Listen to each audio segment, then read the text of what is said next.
You're listening to the Exitology Unlock Your Profits, Unlock Your Potential show on the #1 global business talk and news network on the internet, IBGR, International Business Growth Radio, the world of business at your fingertips. We are joined here today by Michael F. Shine, and Michael and I have been talking about hype.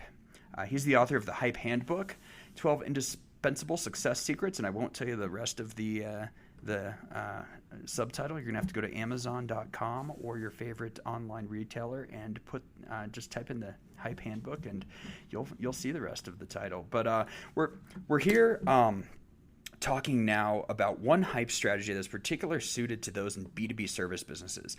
And I have been looking forward for months to having this conversation because, of course, Exitology, we specialize in serving B2B businesses who are in basically the businesses that make America run, industrial, manufacturing, services, and, blue collar and all this type of stuff. And Michael, you have one hype strategy that's particular suited to B2B services businesses. And, without giving too much away, what can you tell us about that? Oh, I'm happy to give plenty away. It's the first chapter in the book, and it's the first kind of exercise that we do with our clients at the agency I run, Microfin Media, and it's called Make War Not Love. And what it basically means is that human beings are wired to be much more attracted to being against people or ideas than they are to be for people and ideas. And that sounds awful, but it doesn't have to be. And first of all, this is not my opinion. There was an anthropologist who found or did a bunch of field work at this alcove in South Africa, where it's almost certain that when humanity almost went extinct at a certain point, because there was a climate change event on the savannas of Africa, they retreated to this one area, which had a bunch of shellfish that was easy to get. So shellfish, you don't have to hunt for it. It's just all there for you. And it's high calorie, it's nutritious. So as a result, our ancestors, the only thing that made some survive and others not is that they could cooperate with people that they perceived to be like them based on arbitrary characteristics, because genetically these people were all the same. And also shun and drive out people that they perceived to be different than them. Wow. So they cooperate, right? Because there was only limited food. So we're all descended from those people, it's so we can say, oh, I don't want to, have negativity. That's fine, but your competitors will beat you. So how do you use that in a business-to-business environment without being a troll and with adding value to the world and being ethical instead of being a creep?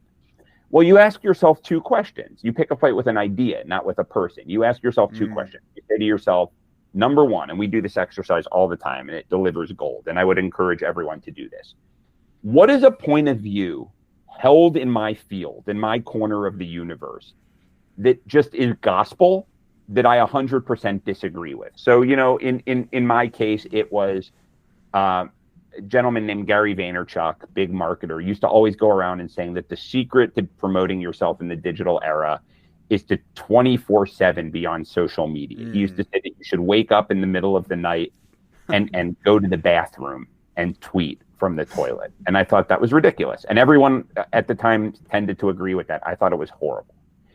The second thing that you ask yourself in conjunction is, what's a point of view that you are 100% confident is the case, not 99%, but 100%, that other people disagree with? So my point of view was that I'm 100% confident that it doesn't matter what technology you use. It's about mastering mass psychology, and the technology just comes afterwards.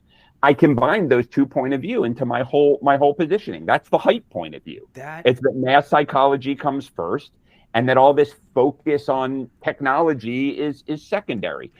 Because if you don't have those things, you should not be in business, especially business to business, because what are you delivering? If you think everything's okay how it is, then right. So now you can sort of position yourself against. Isn't that what Basecamp did? Our example from the earlier segment. It is a very valuable strategy and tactic. Those are two really powerful questions. And if this is the first time you've ever heard those questions, I would invite you to really think about what that means, because first of all, you know what you just said without saying it is that by answering those questions, you will have a narrative you'll have a story to tell people, which will literally activate their DNA, because Yeah.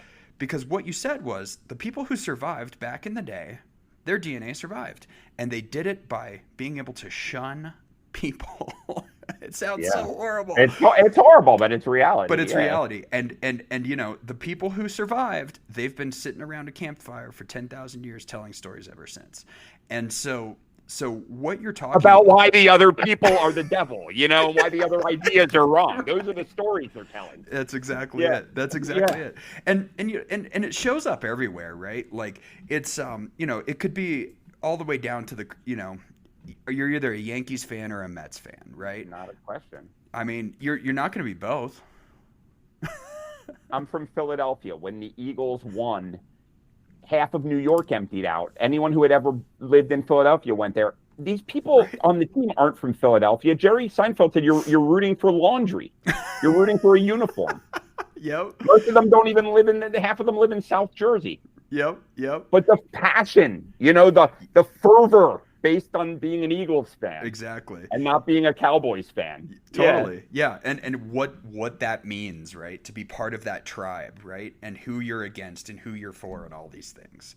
So that is really awesome. So maybe tell us a couple examples of when you've taken people through these questions, and then how do they go to market with this information? Because it's one thing to go through the questions and, you know, sit around with a whiteboard all day, but how do you change what you're doing in the marketplace as a result of this? I think it's a function of being bold, and this is really challenging. I have more problems persuading my clients to do this than anything else I do. And when they do, it changes their lives. People talk a lot about how they want to have a strong point of view in the marketplace, but then when you actually hear them talk about their businesses, it's very win-win solutions, value-added solutions. They pull their punches. They're scared of Gotcha. making people angry. This is not being a troll. This is not insulting the way your competitors smell. You know what I mean? Yep. But it's, if you really feel that people are out there doing it wrong, use your pleases and thank yous and give credit where credit's due. But you need to take a bold stand. So I went a little bit far because I'm from the punk rock school. I wouldn't go this far. But the thing that made my career, I was writing a column for Inc. magazine. And I wrote a column called Why Gary Vaynerchuk is Flat Out Wrong. This character that I told you about. Yep. I never I could have insulted his personality, his this, his that, but he could have done that to me. I didn't do that. I said he was a great business person, which he is. I said he's a money-making machine. I said that he's creative. His wine business was great. But I said that he was wrong and that he was putting people down the wrong path. Yep.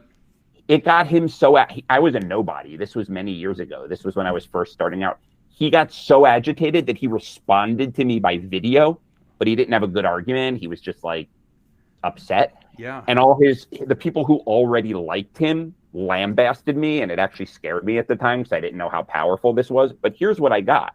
There were all these other people out there who didn't have a tribe leader. Gary was their tribe leader, Right. a hustle tribe leader. Yep. There were all these scattered people who were keeping their mouths shut because they secretly sort of felt the same way, Yep. but they didn't have a man with the white coat to organize them. I suddenly became the man with the white coat for all those people. I love so much about what you're doing here because when we talk about our concept with exotology, there's a couple things that we actually work against in the marketplace, and you and I know about this, right? So one is just the BS leads. Our good friends at HubSpot, God bless them, but everybody thinks that marketing qualified leads and sales qualified leads mean something. They don't. Right. Unless they are contributing to a transferable value metric, right? That's one thing. So if we're doing our part, there's going to be more and more people who understand vanity metrics versus real value metrics. Great. The other thing that I love that you're doing is really, at some point you can't hustle harder. you got to be That smarter, yeah, that's right? how I feel. And Yeah. we talk about this. Long time followers of the show, readers of Exotology, understand the idea that we talk about. And we say, are you a gold miner or a gold miller?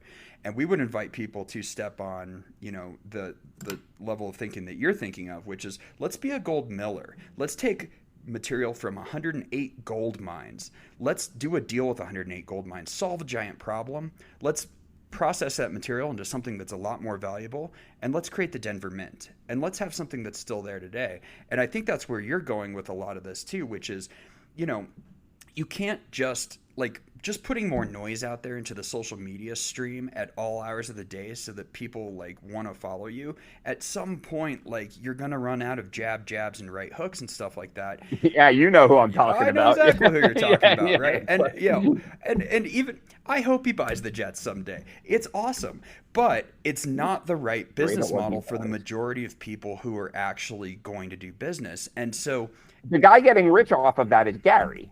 the guy getting rich off of that is Gary. Exactly. Everybody else is just getting tired. And so Yeah. what I like about what you are inviting people to do is you're inviting people to change the frame of language that people are thinking about these supposedly boring, but actually value added into, B2B businesses. But you're inviting people to now have a narrative that then lets the marketplace do the work of thinking about them differently. And the marketplace does the work of having the cream rise to the top. Yeah, and what I'd like to add is this anti-hustle thing is my fight to pick because it serves my business model. You need to pick your own fight. I mean, if Right. you're in the sheet metal industry, there's something you do in sheet metal that works better than everyone else. And the flip side is not just talking about what works better. It's about why has the sheet metal industry been out of date for the last 50 years? That's What is exactly it. keeping them back? Yep. Because you figured out the better way. Yep. I don't know sheet metal. I don't know what that is. But if I were working with a sheet metal company, I wouldn't let them off that line until they gave me that answer. That's exactly it. And if you're in concrete, insert concrete into there. If you're in manufacturing, whatever you're into, but that's such a good point. And because once you can change that language around the value, then you can change everything. All right, Michael, we're going to take another short break here on this show. Folks, you have been listening to the Exotology Unlock Your Profits, Unlock Your Potential show, and you can always go to exotology.com, click Contact Us, send us questions, and we will answer them in an upcoming episode. We'll be right back with Michael F. Shine in 2 minutes.